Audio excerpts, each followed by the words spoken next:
Hello and welcome to Nikon Report, your weekly roundup of all the latest Nikon news and all other photographic announcements that we found interesting. It's Konstantin here, and here is Becky. All right, so the main and the only topic of the week, so you can just switch off. It's Nikon Financial Results for 2022. So we're going to talk about it. There's going to be more. So the good news is I'm going to put timestamps. If you're not into numbers, which are important in the long run, it's good to know what Nikon is doing financially. So it's not just your fancy Z9, it's also other things. But if you don't like this, just go press that other button. You know, it's called subscribe and like. And then and then after you've done that, click the timestamp to the segment that you actually want to look at. All right, well, let's get to the meat of the financial report.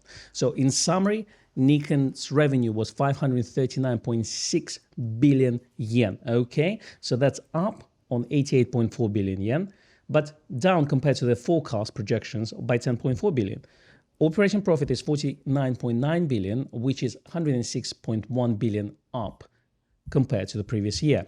Now, let's look into the imaging division because that's where we photography enthusiasts are interested in. So what we care about. Exactly. And all we can say that imaging division finished the year by revenue of 178.2 billion, and that includes 19 billion earnings, which is roughly 10.7% margin on their products. That's what they make on their cameras in general, lenses altogether. Yeah, okay. It's not great. Some companies like Tesla are close to 30%, but I guess imaging division sector is quite competitive. So you basically selling lots of it at a cost or a 10.7% revenue. So they've shipped 700,000 bodies, which is a lot, and then 1.27 million lenses. So compared to last year, that's 16.7% down and almost 6% down on the lens as well. And apparently they also shipped almost 200,000 Coolpix cameras or compact cameras, so exactly 190K. But that's still less than last year. It's still less than last year. Less compact cameras were sold, which is shocking. Yeah, I mean,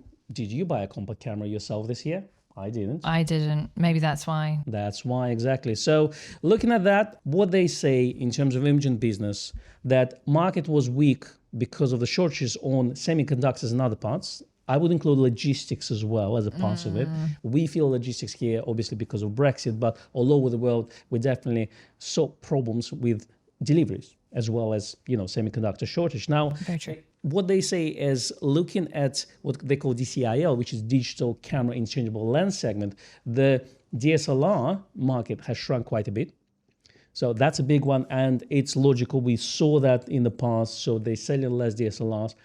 The good news is they grew their mirrorless system. So therefore, they say that actually the mirrorless has increased quite significantly. The Z9 and the lenses enjoyed strong sales and sold very, very well, effectively. Hurrah.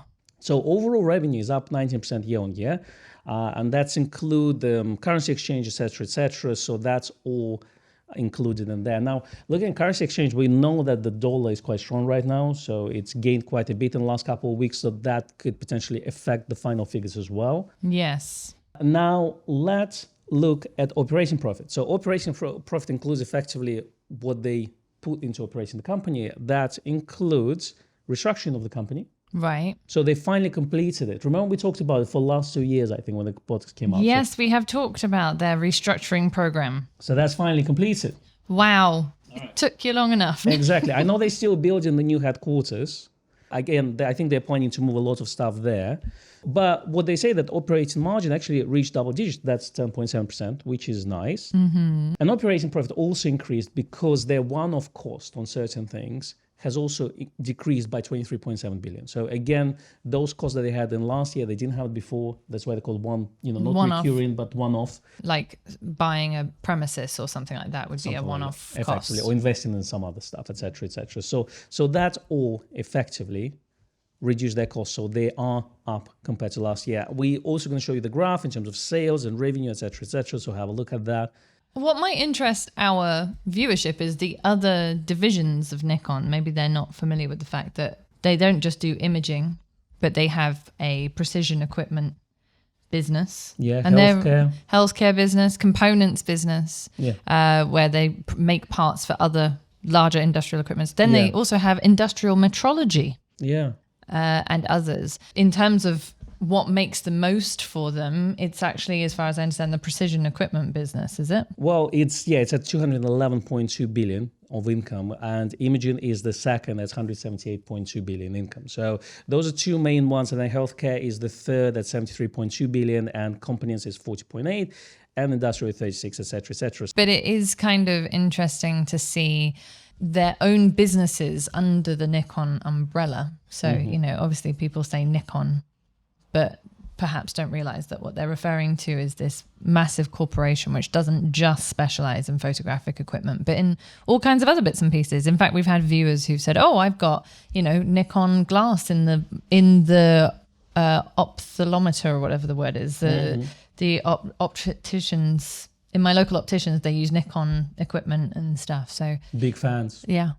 But coming back to imaging division, basically those sales apparently gave them industry unit share of 13.7% on the bodies, 13.5% on the lenses, and 7% on the compact. So they've projected 13.9, 14.1, and 7% respectively. So somewhere they're up, somewhere they're down, etc., etc. Now let's look at their assets and liabilities. If you look at this slide, it's actually their assets and liabilities are roughly about the same as last year. So it's not up or down, it's more or less the same, which means they're doing okay in general. And looking at capital expenditures, they're more or less the same. Now let's have a look at a couple of things. So sales by division, so imaging products are making 33% of the sales, then precision is at 41%. So it's actually, precision is the main business as we've discussed, and then the rest. And in terms of region of sales, China seems to be the top buyer of Nikon products at the moment at 28%. Then we have United States at 24%. Japan at 18%, then Europe at 30%, and then the other, which includes all other countries, at 6%. So very interesting. I would say that China is first, but if you add Asia in general, which includes Japan and China, they're going to be at whopping 46% there. Those are a big number for Nikon. And Europe is only 30%. That's including UK, I assume. Yes. Unless we're in other right now. I'm not sure. No, we're under the Nikon Europe umbrella. It's kind of interesting just from the viewpoint of, obviously it doesn't necessarily have any bearing on it, but you know how people just generally were saying how other regions are getting more Z9s than Europe. Whether or not this is true, we actually don't know. I don't think it's as disproportionate as the internet likes to make us think. However, it would make sense from Nikon's point of view to push supply into the areas where they have the most demand and most sales. It's not just imaging equipment. Obviously, this graph is for everything. It actually makes sense. And by this logic, they're looking at the pre-orders and they decide where to ship their goods. And if you're looking at Japan and China combined, is at whopping 46%. Yeah. Then, yeah, we're going to see most of the sales going to go in there. Then we have United States at 24%, which is big. And then, yes, you have Europe. And maybe that's the reason why there are not many units that come into Europe. You never know, but my advice is, as a buyer, if you start to buy more, maybe you'll get more units in as well. I mean, as a collective buyer. Yes. You know, not just you by and yourself. You over there, don't hide behind the sofa. Yeah, it's a tricky one. Yeah. But when you look at it from a business perspective rather than just a consumer, I want what I want viewpoint, it does make more business sense to kind of put things where the money is. Absolutely. I agree with you on this one. It's we like to complain as consumers, and obviously we take those things personally. But looking at the numbers, it's understandable why we don't see so many deliveries to Europe compared to everyone else. And this is just parts of life, I assume. It's, what do you call it? Nothing personal. It's nothing personal. It's just a supply and demand situation. Interesting how in their sort of major products listing under imaging products, they've got the Z9, the ZFC. They say neural lens because they can't spell. They can't spell. Obviously, the spell check doesn't exist in the PDF software. That's right. So they've got generic nickel or neural lens, and then they've got the 70-200Z. I know. I thought about this as well, and I think, you know, the Z9 and ZFC makes sense. 70-200 doesn't make sense to me. I think that if we look at what one of our top sellers was from last year, it was the 70-200. So it's weird, but yeah. And it's interesting as well where we have Nikon lenses as a major point of sale as well, where we see more and more F-mount lenses being discontinued. So it is an interesting one. I personally think that it's just a random pictures they put in there just for them to look pretty, but it could mean something. It could have some hidden significance. Okay, let's look into research and development. So again, Nikon is spending about 27% of their budget on research and development for their imaging products. Nice. Which is nice. I think it's about the same as last year. So that in terms of this is about the same. But looking at sales units per category, so imaging division is effectively selling less and less every year. Come from 2019 to March 2022, you can clearly see the pattern. So we have a line that's going down. So while I can see that mirrorless is roughly the same, the DSLR is definitely shrinking. So in terms of forecast, what did you take from that? Was there something interesting? Well, they actually projecting 210 billion in revenue for imaging. Okay. So which, if you got 178.2 this year, 210 is better than 178. Up is up. Exactly. So it's roughly about 17.85%, which is nice. 22 billion in earnings, again 15.7% up. And gross margin is at 10.5%, which is about the same. So it's 0.2% down compared to the year that just finished. So again, margin is 10%. I personally would want to see them increase the margin in the future, because as an investor and a shareholder, you definitely want to see increased margin. Always. Again, example is Tesla. They've been increasing their margin from about 15% to about 30% now. So, which is huge. If you're an investor, you know that's good for growth of the company, et cetera, et cetera. So, but again, it's compared to industry. And again, with the shortage of semiconductors, I guess it's very difficult. The only way to increase the margin is by increasing the prices. So overall, as a consumer, you probably want to have that margin to be down, or at least for them to create the process that would reduce the cost of manufacturing by quite a bit. Now, in terms of projection of sales of bodies and lenses, it's about the same. So 700,000 for the bodies they're expecting to sell, and then 1.25 million lenses, which is down 20,000. Again, those are more or less the same. The compacts, however, they basically half in their projection. So instead of 190K, they're planning to sell only 100. And that's logical as well, because who buys compact cameras nowadays? So what we're going to see, I think, is 700,000 bodies. That's going to include Z9. Mm-hmm. That's going to include whichever cameras they're going to be released. I personally think we're going to see Z8 and the 30 at some point. And the 30 would be more or less maybe D5000 series cameras or something like this. So those will contribute to the sales. I think DSLRs will still shrink. We probably will see D850 being discontinued this year. What do you think? I mean, we're talking financial year, so that's ended March 2023. Potentially. I hope not. Because I think that the D850 is one of those cameras that could keep going for at least another couple of years. I think that's the only camera that could potentially sell. I think we'll see a sort of petering out of some of the other DSLR models by the end of the financial year. Mm-hmm. I couldn't tell you which ones, because I really hope that none of them get discontinued. I hope they keep producing them, but obviously we're not expecting to see any new DSLRs now. So whether or not they can financially keep making DSLRs and just keep that running, or whether they need to stop the production of them and sort of sell off the last of the brand new stock, like they did with the F6, for example. Only time will tell. The only problem is when they used to sell last of brand new stock, they used to cut the prices by quite a bit. In this case, because of semiconductor shortages, they don't do it anymore. Yes. I mean, luckily, in the United States, we've seen $500 off the D850. We don't see it in the UK. No. So, but who knows? Maybe in some regions they will do that just to push more figures. But that 700,000 figure will include less DSLRs compared to this year and more mirrorless units. So now they say that in terms of industry-wise, including other brands like Canon, Sony, and Fuji, they're expecting 5.1 million bodies being sold collectively and 9.4 million lenses at 2.2 million compacts. So very interesting. Let's see how it goes, and then we'll report on that. Probably we will. What's your general thoughts on that report, Becky? I think the overall result looks very positive. It looks like they're making a profit, which is what we want to see from our favorite manufacturer anyway. So that's probably my only takeaway from the financial report, because most of it doesn't make much sense to me. Yeah, it's nice and steady, I would say. And as a shareholder, yes, aka Warren Buffett, you want to have the calmness. And you want to have calmness because looking at the financial markets last week, it was all red. A lot of tech stocks dropped 50%. In some cases, would be up to 90%.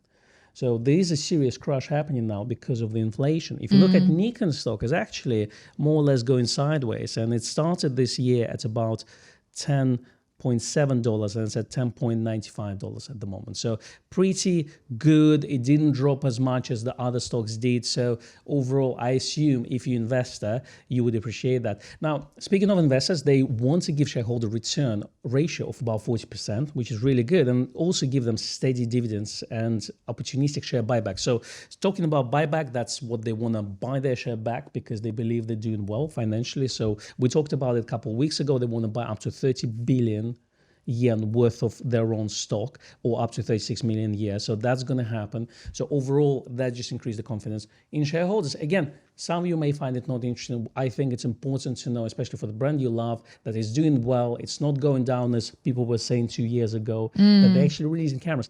And that means that they actually developing a really nice technology. And some cameras like Z8 is going to be really nice. That 27% of R&D budget is going to be really well spent. Exactly. I think that money went into Z9 and now they can use that technology and make it cheaper. So it will trickle down to cheaper offerings. And in my opinion, we will see Z8 for sure. So that's just matter of fact, you know, so according to my world. And then I personally think we have to see some sort of entry level into the system. So I don't know if you're going to see anything else. That's the thing. But I think some sort of Z30 or Z, or you know, whatever they're going to call it. So which is going to be more expensive than D3000. So I think it's important entry factor. So we know that they're going for more margin, but again, getting camera like this, it's a good entry point for a lot of newcomers into that system and just in general photographers. That's right. And this segment we like to call not financial advice. Now I'm going to do the next bit. I'm just clapping Becky for getting through that. I only yawned 27 times. Exactly. But you survived. The good news is we're only going to do it every 3 months. It's just like a stock take. Just like a stock take, exactly. Just like a stock take. Like a quarterly stock take. Have to get through it. All right. So let's move on to other news. In other news, Nikon continues to discontinue F-mount lens products. I love how it continues to discontinue. Yeah, as a writer. That really just... Yeah. Does it? You really feel like your eye starts to tick? It does a bit. So there are several lenses that are listed as discontinued on the Nikon USA website, but you may be able to find them from your favorite retailer. So the 18 to 35G, the 16 to 35 F4G, 17 to 35 2.8D, which has been discontinued and undiscontinued multiple times, the 70 to 200 F4G, 300 F4D, which is one we haven't seen for a good long while, 105 2.8 macro, that's the GVR, and the 24mm f3.5 tilt shift perspective control lens. The popular choice. Yes. Now, all of those lenses were actually discontinued from Nikon Europe a little while back, but for our USA viewers, we thought we would share the love and check on the Nikon USA website for you. So if you do want to pick up one of these, you can probably still find one. In fact, I think we've got 1 or 2 18 to 35s left. We do have a few bits and pieces still in stock, and for our US viewers, you can probably find them on B&H and places like that. That's true. So keep in mind that different products being discontinued in different regions at different times. So I would say 90% of lenses that you've mentioned have been discontinued on 1st of April in UK. Nikon Japan lists their old products on their website quite frequently, and a lot of lenses have been old products there. So do keep an eye on this. But if you do like your items brand new, then I would say get them while you can, because it looks like they will slowly discontinue all of them. But second-hand market is huge. If you want to save up, definitely you can pick them up second-hand at good prices nowadays, because a lot of people move into mirrorless. So I would say it's not a bargain bin, but it's a good bargain to have. Yes. Next up, the Z 800mm lens is the best-selling lens at Yodobashi Camera in the second half of April. Yodobashi Camera published their top 10 best-selling lenses in their stories, and the 800mm took the top spot, which is amazing because we haven't seen very many of them. Absolutely. Yodobashi Market is a huge retail store in Japan. It goes over several floors and it's all electronics, from, let's say, consoles to photography, etc., etc. So what I love about Yodobashi Camera is their theme song, which I want to play to you right now. They have a theme song. If we get a copyright strike, I don't care. Don't care for this one. We'll have it.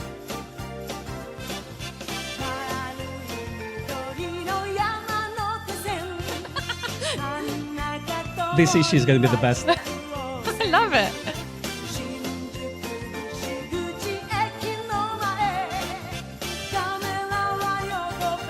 like, what is this song? Camera. I'm like, what is this song? I mean, this is, I wish Grace of Smith would have a song like this. I do too.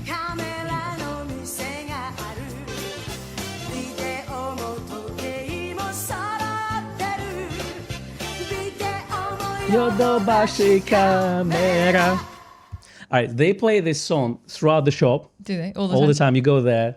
You know when you go to IKEA and you want to have a meatballs? Yes. You know, and you go to McDonald's and you want to have your double cheeseburger and fries. Yes. You go to Yodobashi Camera, you want to hear the song. It's part of the thing. In third place was the 70-200 f2.8 S lens from Nikon. Now, it's interesting that the 800mm took the top spot, considering that at least over here, we haven't actually seen that many. But now looking at 18% and 28% of Japan and China sales combined, I'm not surprised anymore. The mists are finally clearing. Exactly. And next up, DPReview published a Nikon Z50 1.2 S sample gallery. That is well worth having a look at if you've been pondering about this very delightful but rather specialist heavy-duty 50mm lens. There is someone who has posted pictures. Absolutely. And then people generally ask, like, can you send us some samples? Well, that's a good place to look at the samples. But also, Joe McNally published an article on his blog about his experience of 58mm f/0.95 as well. With some images. So you want to compare those as well. Do have a look at his blog and do have a look at DPReview. Okay, let's move to third-party news. We finally have update on the Voigtlander lenses that are launching this month. NOCT 23 f1.2 Aspherical, which is a DX lens, which is equivalent of 35mm on DX bodies like ZFC and Z50, will be launched on May 26, and APO-LANTHAR 50mm f2 Aspherical full-frame lens will be launched on May the 20th. Now, this is the launch in Japan. We are expecting for our supplier to let us know, but what we know is they are on the way to UK. So should be any minute now. Obviously, you can purchase them or pre-order them at Grace of Westminster, and we will be looking to reviewing them as soon as we get our hands on it. Absolutely. Now, Cosina also officially released some additional information on the new Voigtlander APO-LANTHAR 35 f2 aspherical lens for the Z-mounts. So we're going to have a 50 and then we'll have a 35 f2. The price in Japan is going to be 120,000 yen. 120,000 yen is equal to £760. Okay, so we'll see what the price is like over here. Shipping will start in June 2022, and again, we will be stocking the lens and hopefully getting our hands on a demo sample to review for you as well. Absolutely. If you'd like to look at samples right now, you can see them at Cosina website and the links we supplied, but they also publish some samples on their Facebook page as well. So have a look at those. I'm personally looking forward to this 35 f2 because APO-LANTHAR lenses are considered to be the best on the market, and that 50, by a lot of people, they say it's one of the sharpest lenses.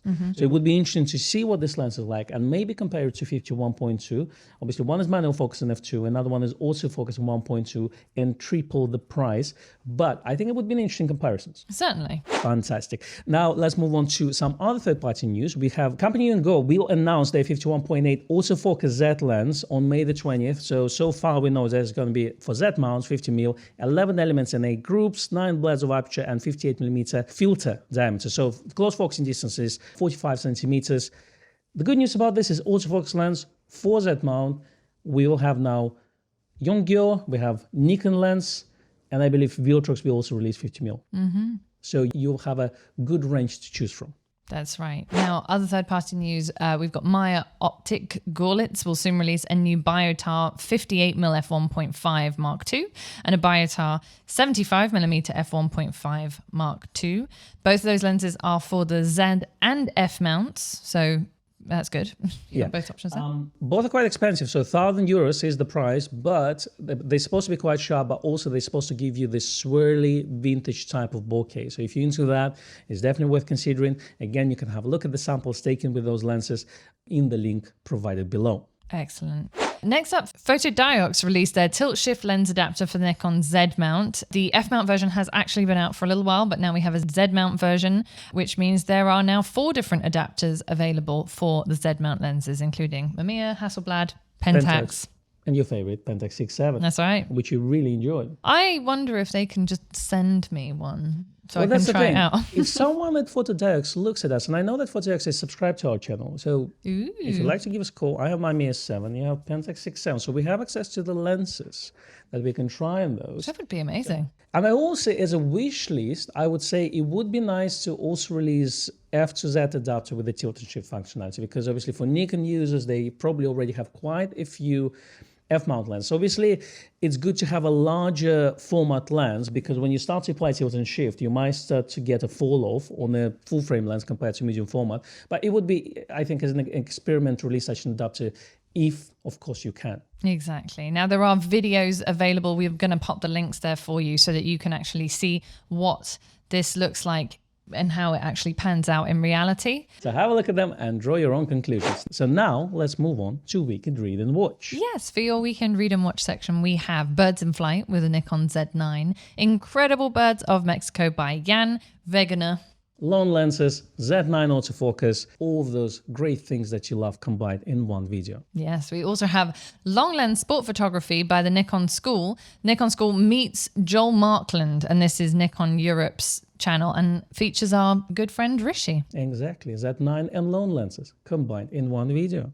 And then next up we have Soul Dance, the Nikon Z9 film in 8K by Anthony Arendt. Yes, and then the second one is actually a behind-the-scenes video and how they shot it. A lot of us photographers, we look at the videography created with DSLRs and mirrorless cameras, and we think, well, that looks cool, but I have no idea as a photographer how to achieve those results, because photographers think slightly differently from videographers. So, you know, we think to shoot this way, but we're not really imagining those things in motion. So the behind the scenes will help you to break down those challenges in a little steps. So it will help you in the future to create videos like this. And obviously it's done in 8K at 60 frames to show capability of the camera as well. Very nice indeed.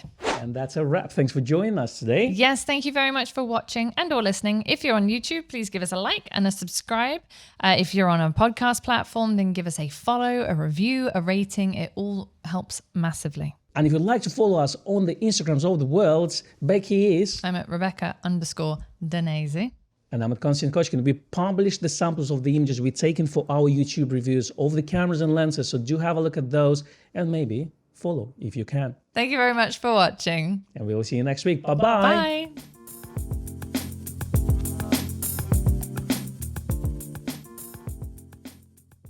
Melted. You don't know this song? Ray, a drop of golden sun. She's in the mountains. The hills are alive with the sound of music. Anyway. Hello. I don't know if I can do this.